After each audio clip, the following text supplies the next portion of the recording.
نزدیک سے آنے والی آوازوں میں سے سب سے قریب ترین آواز ضمیر کی ہوتی ہے، لیکن بہت کم لوگوں کو سنائی دیتی ہے۔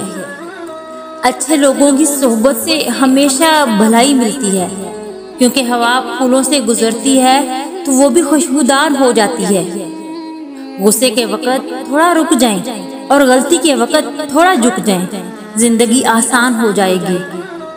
دوسروں کی غلطیاں اور کوتاہیاں بڑی محفل میں بیان کرنا کم ظرف انسان کا کام ہے۔ سچائی کے راستے پر چلتے ہوئے اگر اکیلے رہ جاؤ تو مایوس مت ہونا، کیونکہ اکیلا سورج ہی اندھیرے کو روشنی میں بدل دیتا ہے۔ انسان مایوس اور پریشان اس وقت ہوتا ہے جب وہ اپنے رب کو راضی کرنے کی بجائے لوگوں کو راضی کرنے میں لگ جاتا ہے۔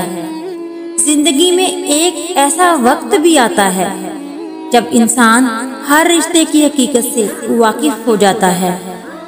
ایسی غربت پر صبر کرنا جس میں عزت محفوظ ہو اس امیری سے بہتر ہے جس میں ذلت و رسوائی ہو۔